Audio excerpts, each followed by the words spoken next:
Hi everybody, my name is Molly. Welcome to my new YouTube channel. We're going to be doing a lot of fun stuff here. Everything from mukbangs, a little bit of ASMR thrown in. We're going to do a lot of shopping and clothing hauls, all sorts of things. Lots of Hollywood gossip and a lot of 90 Day Fiance.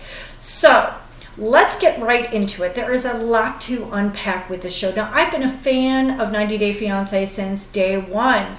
If you guys do not know what this show is, you must be living under a rock in Squim somewhere. Please familiarize yourself with this show. You will not regret it. I also have a pinned video below about 90 Day Fiance that is just incredible. It was made from a few seasons ago with David and Annie. And Luis and Molly, and there's some great clips in it, and you can familiarize with it with yourself, and then just go and watch it. So anyway, let's get right into it. Now, if you guys watched the last season, I mean, there is just so much to discuss, but I want to address the Mike and Natalie situation, okay? Specifically, Mike's mom, okay? So, I mean, I don't even know where to begin here. Okay, there's so much. First of all, I think, and lots of other people think this as well, that they were the most ill-fitted match to begin with. I think that they fell in love with their love story of how they met more than the love with each other. If you guys remember, they were brought together by a friend who had a baby, and they named both of them godparents.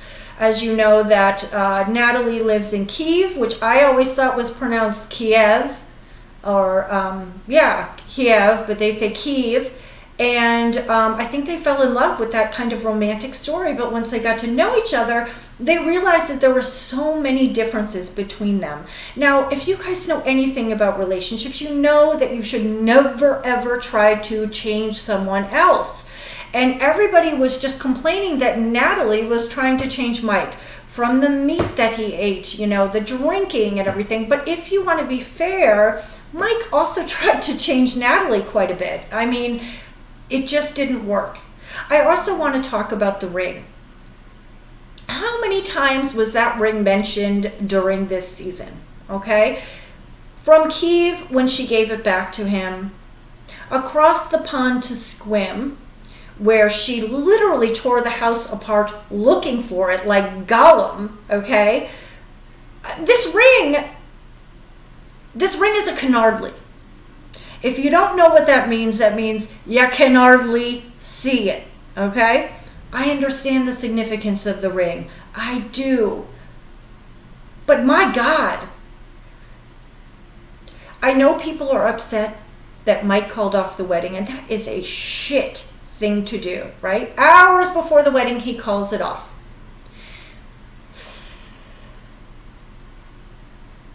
So she flees, packs all her stuff up, and gets into the car with Tamara. And I just want to back up for 1 second about, it seems like the mullet is the official haircut of Squim, and there doesn't seem to be any dentists around, from the mom to Tamara to Uncle Bo.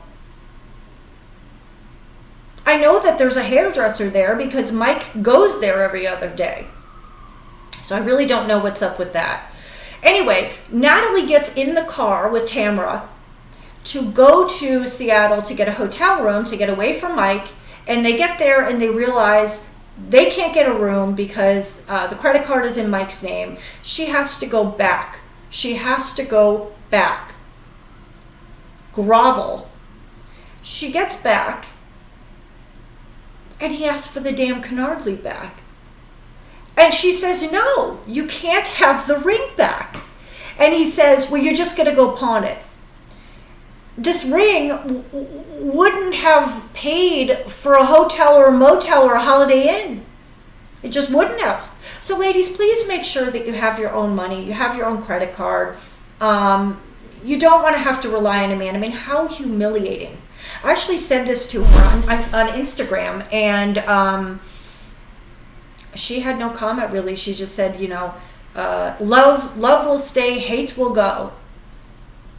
I don't know what that means. You know, she looks exactly like Glenn Close from Fatal Attraction. If you guys don't know what that movie, please look it up. There's a great line in it where she says, "I'm not going to be ignored, Dan." And Natilie looks exactly like her. It's incredible. She's very beautiful. But anyway, they're just a terrible, terrible, terrible match. And then we find out that Mike's mom asked Tamra, the neighbor with the mullet, two ladies with a mullet, to call off the wedding. She thinks this is a soap opera or something. She says she doesn't like Mike. She says she doesn't like that Mike tries to change Natilie. And all of that might be true, but that ain't a mother's place to get involved or to do anything about it. And Mike says, well, she's my mom. She gave me life. I mean, tough titty. Just because she's your mom doesn't mean she's a horrible person with a mullet. I don't know why Natilie was so silent at the tell-all. I don't know why she didn't confront the mom or say anything to the mom. Like, why would you do that? You know, I mean, it was embarrassing. I briefly want to talk about Stephanie as well. Now, Stephanie, I recently read that she said that her storyline was completely contrived and fake. That she had indeed broke up with Ryan before filming started, and filming asked her to continue with the filming. Now, this is one problem that a lot of people have with 90 Day Fiance. They feel that it's overproduced. They feel that it's a little bit gotten Hollywood, and we've had a lot of people drop out. But I don't believe a word this woman says. She says that she went to Belize to continue the story. The relationship ended with Ryan, and she took up with Harris. Now, she says, I didn't take up with Harris in real life. I just did it for the show, and I was interested in getting him over to tropical Michigan for a work visa. Well, we know that's not what she said. We saw her going to her little home in Michigan, to her little witch's fire, and burning the K-1 visa and saying, bye-bye, Ryan. Hello, Harris, in her, she looks like a, what do you call those, with a puppeteer, you know, and marionette, with the looks that she gave. She's like, it's almost like she's just, fronting for the camera. So we know she's lying about that. She wants to, she's so lonely, it's so pathetic. And she's also saying things like, people are accusing her of drinking and taking pills. I know that woman's on medication. I know it. And, I think it's very exploitative for 90 Day to kind of exploit those behaviors and mental illness. She also said she doesn't drink, or she wasn't drinking. We all saw her drinking. I mean, she asked Harris to go out and plan a beautiful day at the resort, on her dime no less, before she gave him $100 for snacks on the Amtrak or Greyhound home to wherever he lives.